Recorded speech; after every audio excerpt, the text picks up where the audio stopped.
नमस्कार। आज हमारे साथ जो हैं चंद्रशेखर आजाद हैं। हम लोग दिल्ली में मौजूद हैं और अब चंद्रशेखर आजाद जो है सांसद बन चुके हैं। इनको किसी तरह की जो है इंट्रोडक्शन के मोहताज नहीं है। चंद्रशेखर जगह जगह गली गली घूमे हैं अपने आंदोलन के लिए, मार्जिनलाइज कम्युनिटी के लिए जो आवाज उठाते हैं चंद्रशेखर उसके लिए जाने जाते हैं। बहुत बहुत बधाई आपको कि आप नगीना से। धन्यवाद मीना जी, बहुत बहुत आपका। मुकनायक का भी धन्यवाद।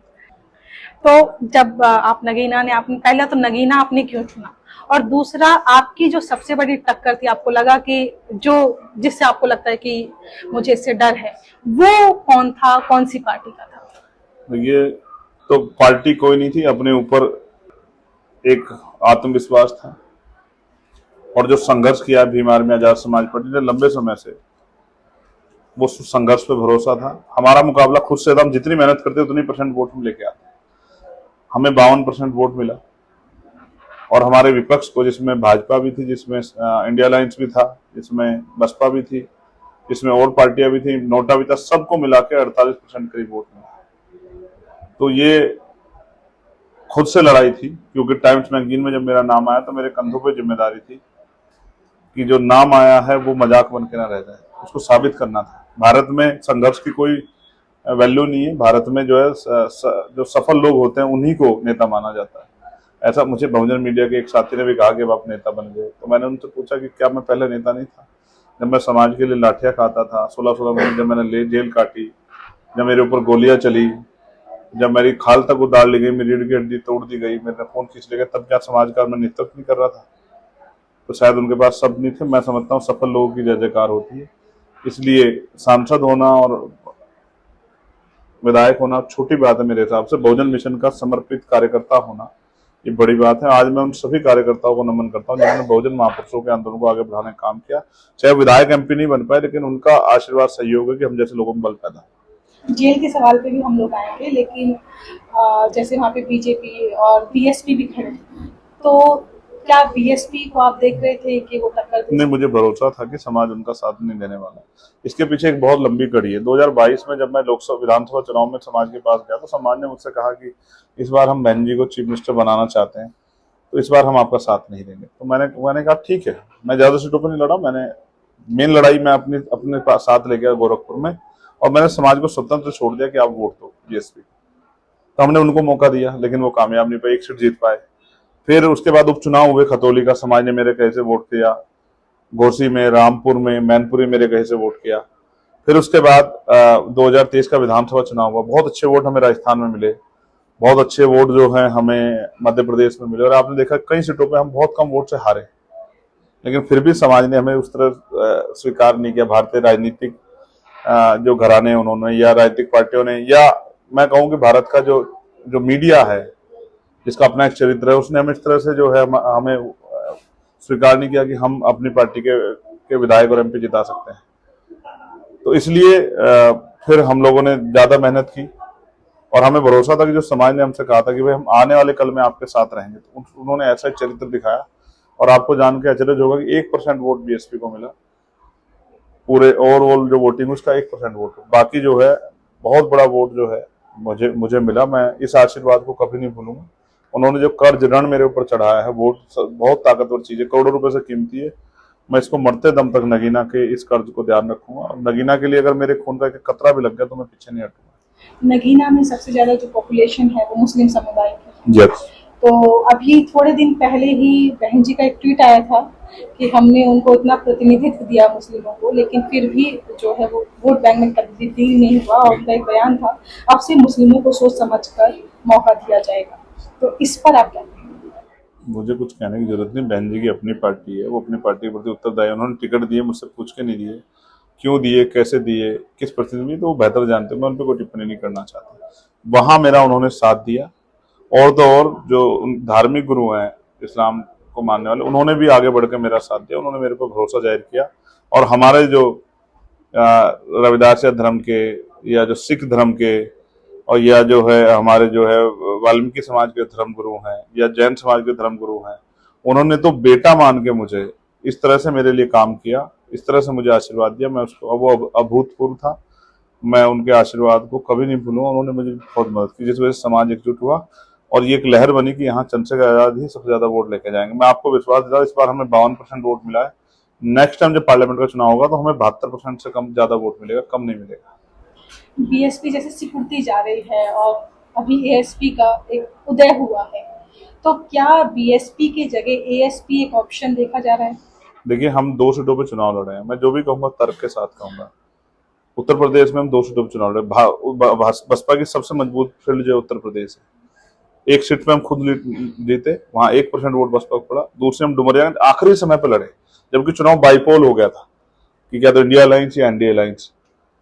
फिर भी हमें वहां 80,000 से ज्यादा वोट मिले, लगभग 9% करीब वोट मिला हमें। बसपा को 3% वोट मिला। इस बात का उदाहरण है कि एक बड़ा समाज, 70-80% समाज मन बना चुका है कि वो चंद्रशेखर आजाद के साथ हैं हर परिस्थिति में।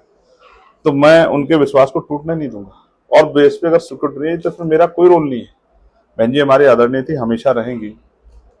समाज ने समय समय पर साथ दिया है, कभी बाबा साहब का दिया, कभी बाबू जगजीवन राम जी का साथ दिया, कभी माननीय काशीराम साहब का साथ दिया, कभी माननीय बहन जी का साथ दिया। अब समाज चंद्रशेखर आजाद का साथ देना चाहता है। आजाद समाज पार्टी भीम आर्मी संघर्ष को ताकत देना चाहता है। मैं समाज का धन्यवाद करता हूँ, मैं विश्वास दिलाता हूँ, मैं उनको पीठ नहीं दिखाऊंगा। मैंने जिस दिन 2022 में, मैं ये बात ज्यादा लोगों से नहीं कहता, लेकिन क्योंकि मेरा प्यार है बहुजन मीडिया से और मैं आपको बहन मानता हूँ, मेरे सब जीवन में बहुत सपने थे, व्यक्तिगत भी जीने के, आगे बढ़ने के, सुख का जीवन भी प्राप्त लेने के। लेकिन जिस दिन मेरे ऊपर गोली चली, उस दिन से मैंने उस दिन यही वो किया कि अब मुझे मेरा पूरा जीवन सिर्फ महापुरुषों के मूवमेंट के नाम रहेगा। मैं 1 घंटा भी व्यक्तिगत जीवन नहीं जीऊंगा। चाहे मैंने बहुत त्याग किया है, मैं अपने त्याग को नहीं बता सकता, लेकिन वो त्याग सिर्फ मैंने इसलिए किया।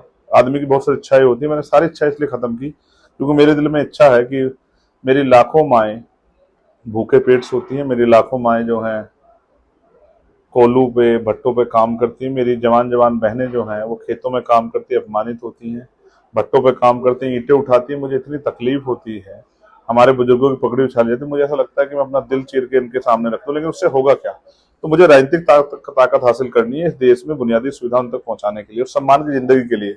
और एनसीआरबी का डाटा कहता है इतनी महिलाओं पर रेप हत्या थी, ये कौन है? अगर हम इसको और करीब से जानने का प्रयास करें, छाने, तो इसमें 90% महिलाएं वंचित वर्गों के निकलेंगी। तो मैं इस जुल्म से, मैंने हाथरस का जुल्म अपनी आंखों के सामने देखा, मैंने दिल्ली के नागल वाली 9 साल की बच्ची का, आपको याद है बारिश में आपने कवरेज किया था, उस बच्ची का दर्द मैंने अपने सामने देखा। और तमाम तरह से मैंने, एक याद है आपको, नया साल सब लोग मना रहे थे और किस तरह से उस बच्ची को 12 किलोमीटर खींचा गया।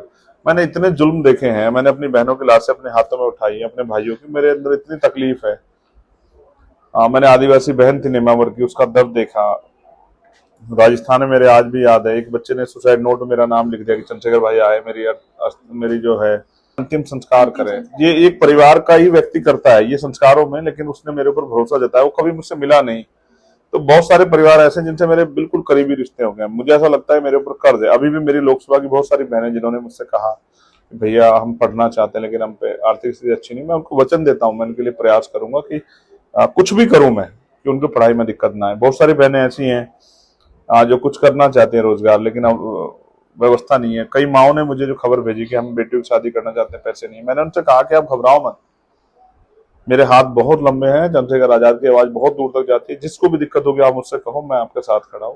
मैं पॉलिसियों में भी कोशिश करूंगा कि सबकी मदद होने वाली पॉलिसियां बने, लेकिन मैं व्यक्तिगत तौर पर भी विश्वास से कहता हूँ भीम आर्मी का वर्कर होने के नाते कि भीम आर्मी आजाद समाज पार्टी जब तक है, हम किसी को आंसू नहीं आने देंगे, सबके आंसू पूछने का काम करेंगे। दलितों में, ओबीसी में, एसटी में और भी अन्य जातियां हैं, उनके लिए आप आगे क्या करने जा रहे हैं? मैं बहुत कुछ करूंगा। अभी हम लोग प्राइवेट सेक्टर में रिजर्वेशन के लिए भी चर्चा कर रहे हैं। बैकलॉग जो है उसको भरने के लिए भी हम लोग बात करेंगे। आरक्षण की सीमा बढ़ाने के लिए भी हम लोग बात करेंगे। जो प्राइवेट सेक्टर, उसमें से बहुत बड़ा सेक्टर जो है, जो निजीकरण से प्राइवेट कर दिया है, उसको भी हम लोग वापस, जो सरकारी सेक्टर को निजीकरण करके प्राइवेट कर दिया है, उसको हम पुनः सरकारी सेक्टर में लाने के लिए भी मांग करेंगे। हम कोशिश करेंगे जो पढ़ा लिखा नौजवान है उसको रोजगार मिले, उद्योग धंधे लगे, कुटीर उद्योग लगे, महिलाओं को रोजगार मिले। हम जातिगत जनगणना से लेकर सभी मुद्दों पर लड़ेंगे। उसके साथ साथ हम कोशिश करेंगे खेती किसानी करने वाले इन परिवारों को भी जो है जमीन उपलब्ध हो, या जो लोग जिन पर जमीन है अगर उनको परेशानी तो उनको मुआवजा मिले। मैं अपने यहाँ कोशिश करूंगा कि मेरे यहाँ उद्योग धंधे लगे, जो नौजवानों को रोजगार मिले। मैं कोशिश करूंगा कि वहाँ एम्स जैसे हॉस्पिटल बने, वहाँ कॉलेज यूनिवर्सिटियां बने, बहनों के लिए अलग से कॉलेज बने। मैं कोशिश करूंगा कि वहाँ जो है मिलों से किसानों को जो फसलों की समस्या है, वो पैसों की समस्या हो, पैसों से दूर हो, और वो किसानों को एमएसपी गारंटी मिले। मैं मजदूरों के न्यूनतम वेतन के लिए लड़ूंगा। बाढ़ की समस्या मेरे यहाँ बहुत बुरी है, किसानों की पूरी फसल बह जाती है। मैं किसानों को दुख को समझता हूँ, किसान परिवार से आता हूँ।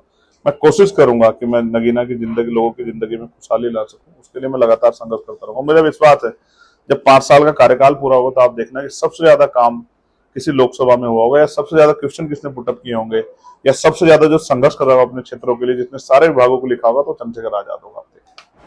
तो नगीना को ये सब मिलने जा रहा है अगले 5 साल में।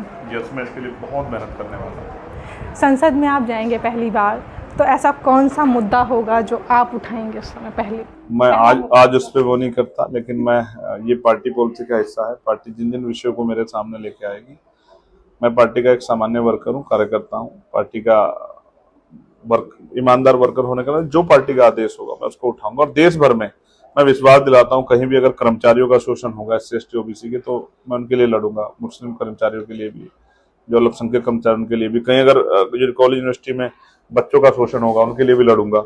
उनके साथ अगर कास्ट एट्रोसिटी होगी, कहीं जो है आरक्षण संविधान पे कोई आंच उठेगी, उनके लिए भी लड़ूंगा। मैं सबसे बड़ा काम पुलिस के लिए भी करूंगा। पुलिस के लोगों को बहुत परेशानी झेलनी पड़ती है। मैं कोशिश करूंगा कि एक बड़ा संशोधन हो और 8 घंटे की ड्यूटी पुलिस की, एक दिन छुट्टी उनको मिले। उनके कंधों पर भी बहुत लोगों की जिम्मेदारी होती है, सुरक्षा से लेकर सब चीजों की। मैं कोशिश करूंगा कि MSP गारंटी के लिए किसानों के लिए जब मदद हो जाए, तो मेरा प्रयास ये रहेगा कि लगातार मैं संघर्ष करता रहूंगा, और जो भी मैं कर सकता हूँ वो मैं करूंगा। पार्लियामेंट के बाहर भी लड़ूंगा, सड़क की लड़ाई नहीं छोड़ने वाला मैं। कोई भी सरकार अगर कहीं जुल्म होगा, कोई पॉलिसी ऐसी बनेगी जो किसान, मजदूर, नौजवान, महिलाओं, दलित, पिछड़ों के विरोधी होगी, तो मैं उसके लिए लड़ूंगा। और मैं कोशिश करूंगा मॉब लिंचिंग पे जल्द जल्द कानून बने, जो ये धर्म के आधार पे अन्याय ना हो।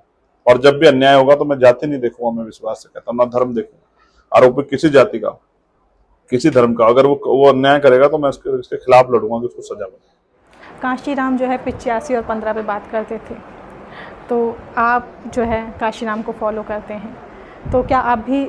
मैं हर उस व्यक्ति को साथ लेके चलूंगा जो बहुजन समाज के जो उनकी उम्मीदें हैं और जो उनके जो आंदोलन के मूल्य है, जो उसका सम्मान करेगा। मैं हर उस व्यक्ति को साथ लेके चलूंगा। 15% लोगों के लिए भी कुछ है आपके दिमाग में? मैं बिल्कुल कहता हूँ कि उनमें भी जो पीड़ित होगा, वंचित होगा, उनकी जो समस्याएं होंगी, उनके लिए भी मैं लड़ूंगा, क्योंकि मुझे सभी लोगों ने वोट दिया है। मैं हर उस व्यक्ति के लड़ूंगा जिसकी समस्या होगी। और मैं फिर कहता हूँ, हम संविधान को मान लो, किसी जाति धर्म का अपमान नहीं किया।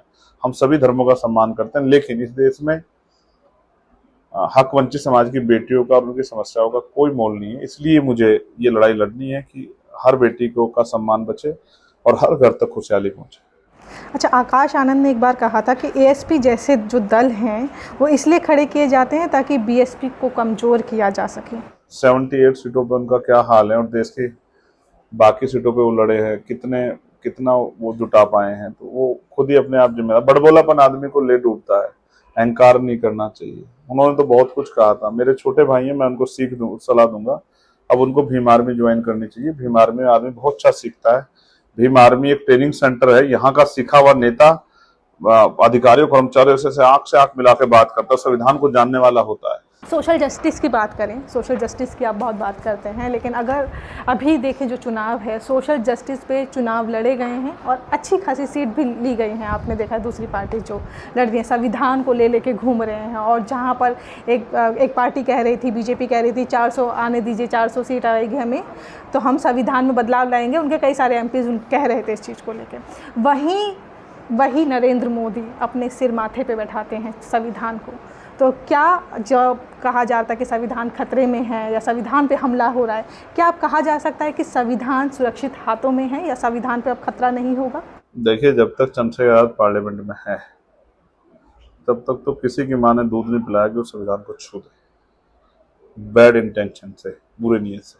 सम्मान के तौर पर जैसे प्रधानमंत्री, अभी तो हम गए हैं, प्रधानमंत्री संविधान को नतमस्तक हो रहे थे। अभी तो एक अम्बेडकरवादी गया है, अब तो जय भीम, जय मंडल, बहुजनवादी एक आदमी गया है। देखना जिस दिन संख्या की सैकड़ों में होगी, जो है, उस दिन देखना आप कितना बड़ा बदलाव होगा। लेकिन मैं चाहता हूँ संविधान जो है अब सिलेबस में आ जाए, लोग अपने अधिकार को भी जाने, लोग अपने कर्तव्य को भी जाने, और संविधान के आधार पर देश चले। लोग जानते नहीं संविधान को, सिर्फ एक किताब मानते हैं। ये एक जीवित वो है, ग्रंथ है। अगर इसको पढ़ा जाए, उसके हिसाब चला जाए, देश बहुत मजबूत हो सकता है। लोग अपने राइट और ड्यूटी समझ जाए, लेकिन मैं आपसे ये कहूंगा कि अब आप उन दलों का चरित्र भी देखना जो संविधान की बात कर रहे थे। जब संविधान की मोरल वैल्यू पे बात आएगी तो क्या वो इन वर्गों के साथ खड़े होंगे?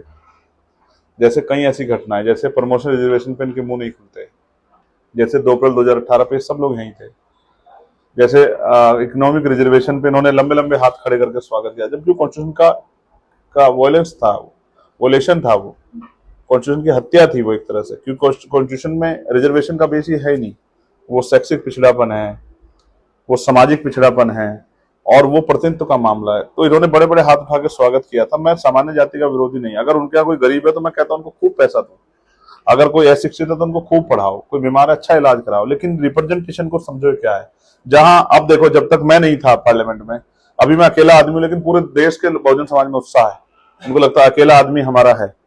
अब महसूस करो, जब हम लोग वॉइस विहीन थे पार्लियामेंट में, पिछली पूरे 5 साल हम लोग रहे, तो कितने मुद्दों पर हमारी बात हुई, किसने हमारे सवाल खड़े किए, कौन हमारे लिए बोला? कोई नहीं बोला ना। इसलिए कह रहा हूं, रिप्रेजेंटेशन एक अलग विषय है। 2% सरकारी नौकरियों में रिजर्वेशन है, उसको भी बार बार होना हो जाता है। 98 प्राइवेट सेक्टर वो कहाँ है, उसमें हम लोग कितने हैं? तो अभी तमाम पार्टियों के लोग बहुत बड़े बड़े भाषण दिए, अब उनका नैतिक चरित्र जब पता लगेगा पार्लियामेंट में कि क्या वो इन पे क्वेश्चन पुटअप करते हैं।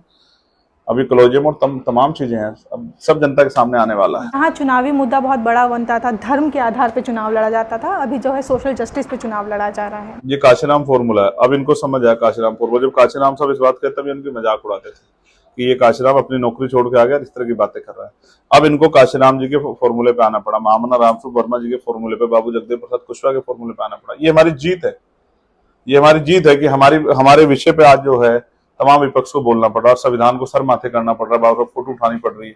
देखिए, मैं आपको एक बात इंटरनल बताता हूँ, इस बार मैंने इनकी बहुत मदद की संविधान और लोकतंत्र की रक्षा के लिए, लेकिन अब मैं अपने लोगों से कहूंगा, देश भर में जो हमारे चाहने वाले, अब इनको भी हमने मौका दे दिया। अब किसी को मौका नहीं दिया, अब छोटे से लेकर बड़े चुनाव आजाद समाज पार्टी लड़ेगी। अब मुझसे प्यार करने वाले सभी साथी वो आजाद समाज पार्टी वोट दें और आजाद समाज पार्टी ताकतवर बनाए, क्योंकि आजाद समाज पार्टी ताकतवर होगी तभी हमारी जो है बहुजन महापुरुषों के सपने पूरे होंगे। आने वाले समय में या कभी आपको जो है किसी पार्टी को समर्थन देना पड़ा तो वो कौन सी पार्टी? ऐसी स्थिति में समर्थन, मान लीजिए जैसे नीतीश नायडू हैं, अभी पीछे हट जाएं तो बीजेपी, तो फिर हम अपनी जो है, जो मुद्दे हैं, मांगे हैं, हिस्सेदारी, किसी पार्टी को समर्थन क्यों देंगे?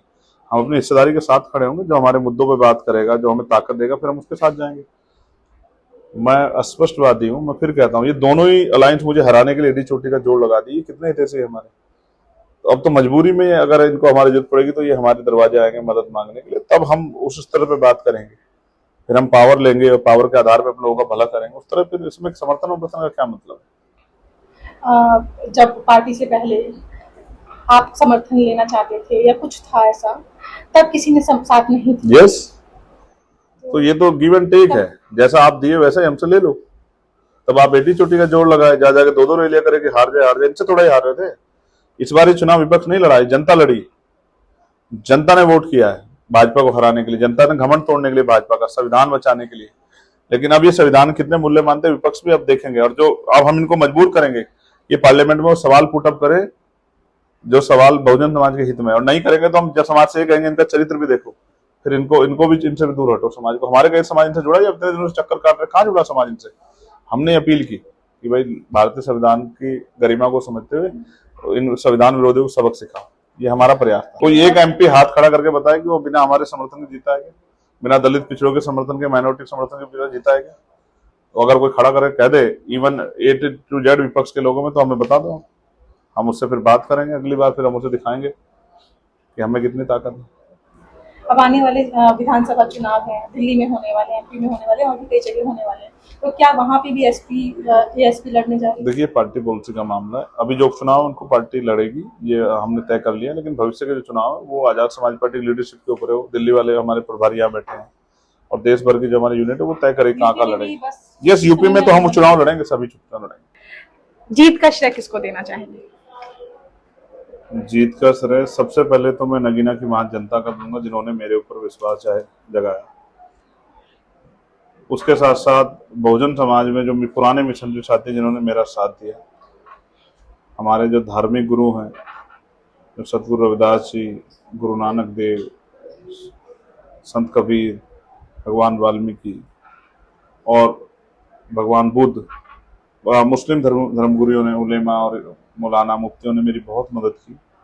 उन्होंने मेरे पर विश्वास दिखाया, मैं उनका भी धन्यवाद देता हूँ। और फिर मैं एक महान धन्यवाद देता हूँ अपनी माओ बहनों का और भीम आर्मी आज़ाद समाज पार्टी के कार्यकर्ता पदाधिकारी का, जिन्होंने, नेताओं का, जिन्होंने बहुत मेहनत की, अपने सभी बहुजन महापुरुषों का, जिन्होंने संविधान में अवसर पैदा किए। संविधान नहीं होता तो हमारे जैसे लोगों की क्या वो थी औकात की, वो पार्लियामेंट आ जाती। आलोचना करने वालों का भी धन्यवाद, क्योंकि उन्होंने मुझे हिम्मत दी लड़ने की। मजाक उड़ाने वालों का भी धन्यवाद, उनकी वजह से आज ये संभव हो पाया कि एक प्राइमरी स्कूल के मास्टर का बेटा दिल्ली के पार्लियामेंट में आया है। द मूक नायक जनवादी पत्रकारिता करता है। यह संविधान, लोकतंत्र और सामाजिक न्याय पर चलने वाला चैनल है। अगर आप भी चाहते हैं द मूक नायक हमेशा हाशिए पर खड़े लोगों की आवाज़ बुलंद करता रहे, बेजुबानों की पीड़ा दिखाता रहे, तो सपोर्ट कीजिए। सपोर्ट करने वाला लिंक आपको स्क्रीन पर दिखाई दे रहा होगा। साथ ही डिस्क्रिप्शन में जाकर भी आपको ये लिंक मिलेगा, जहाँ पर जाकर आप हमें सपोर्ट कर सकते हैं और हमारे काम को आगे बढ़ा सकते हैं।